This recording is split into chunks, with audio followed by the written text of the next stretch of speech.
What is up, my friends? I hope you've had a good Friday thus far and you are very welcome along to tonight's late night news roundup. I'm going to take you through some bad news for Manchester City as they have some big injury news. We're going to give you some words from Eddie Howe around the Alexander Isak situation. A few words from Arne Slot as well ahead of Liverpool's, hopefully end to this transfer window with a bang. He's talking about spending and, why it's important. We're going to fill you in on a couple of other interesting bits and pieces as well that we should have to keep you right up to date in this summer's transfer window. We are back in action, as you know, on Sunday, 3 p.m. for the kickoff. We'll be live from 2 p.m. Hope you can join us for our match day coverage. If you haven't joined us before for a proper match day coverage, we always have our player ratings videos included. And this season, to mix it up a little bit, we're going to post the link into the WhatsApp for the Anfield Agenda player rating. So if you'd like to take part in them every game this season, make sure you're signed up to the Anfield Agenda WhatsApp, where we will post the link in there to allow you to submit your player ratings, and then we will contrast and compare them with mine in the video. Right, let's get cracking. So Fabrizio Romano tonight said RODRI has suffered an injury setback and will be out until at least mid-September. Pep Guardiola, speaking about this, said RODRI is getting better but had a big injury against Al Hilal. He's trained better. We hope after the international break is when he will be really fit. That is a huge blow for Manchester City now. I mentioned earlier on that Joleon Lescott seems to think that for some reason Manchester City are favourites to retain the title this year. I say retain it. It's our title, but to wrestle back the title away from us. And I would say Liverpool, Arsenal, probably the two, my thought process. Obviously, you wouldn't rule Chelsea out either. They've had a very good summer. But let me know what you think on that one. Would you agree with Joleon Lescott? Do you think that Manchester City are the favourites? For me, I think rightly it's the Reds. Now, Eddie Howe has been speaking a little bit about the situation with Alexander Isak and will he be able to bring him back in, and I'll move to that in a minute. But Fabrizio Romano was giving us another interesting little insight. Newcastle once again tried to renew Alexander Isak's contract this week.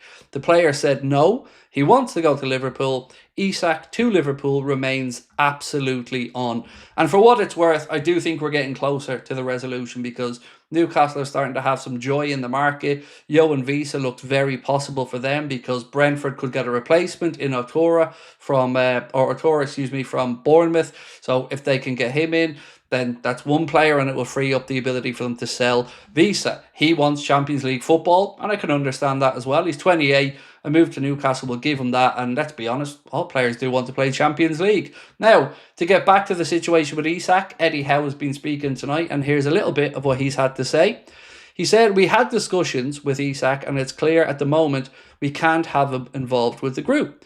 I don't know how long that'll be for. It's clear I can't involve him with the team at the moment. He's training later than the rest of the squad.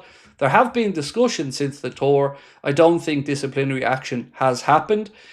He is here, so of course he has a future at Newcastle. From our perspective, we'd love to see him back with the team, but the situation has to be right for that to happen." And it doesn't look like it's going to be right because Isak is reaffirming that he wants to leave.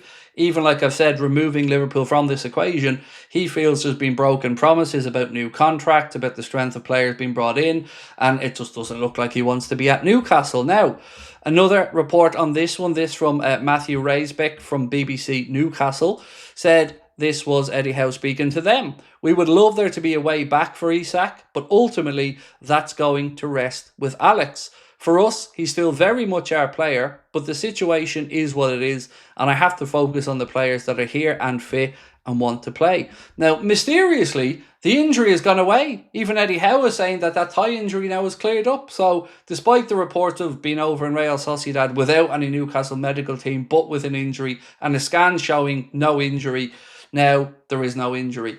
It's mad that, isn't it? It's almost as if the whole thing was made up.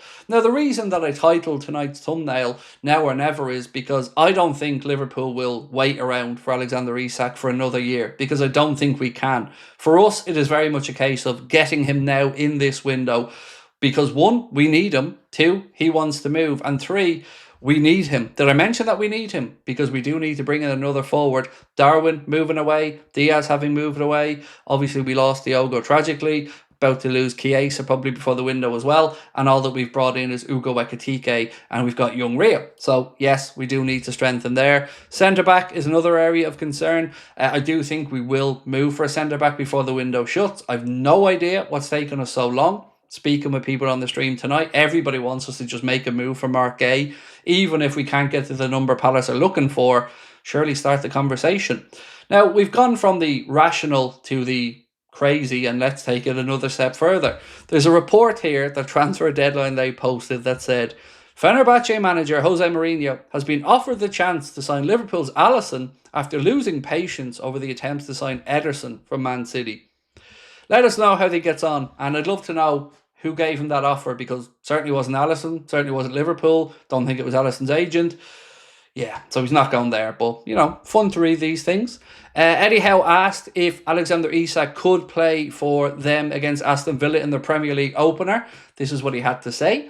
I want Alex to be playing today. I want him to train tomorrow. We'd love to have the player with us. Let me make that absolutely clear. There's no part of me that does not want that outcome.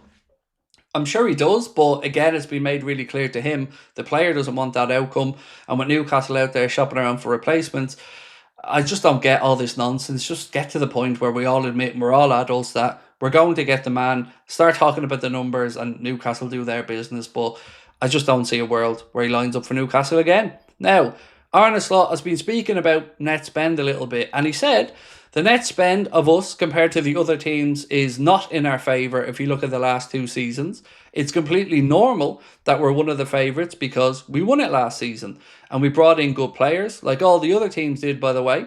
This is what makes this league so nice. I think there's only been one exception, a team winning the league after a frugal summer in the last 2, 3, 4, 5, 6 years, and that's Liverpool last season. And he's not wrong. Net spend is important. It isn't the be-all and end-all, but if you look back over time, net spend does play quite a big role in who ultimately wins Premier League titles. So for us spending this summer, that's a good thing. Net spend, for what it's worth right now, I can bring you up the net spendometer. Taking into account Darwin Núñez sale fee, we're at about £104 million net. If Elliott gets sold, that will come down. But of course, if Isak and Mark Gay get brought in, that figure will shoot up again dramatically. So that's where we're at right now. Do let me know your thoughts on the situation with Mark Gay, who will play and captain Crystal Palace on Sunday, according to Oliver Glasner. That's kind of where we're at with all the news for now.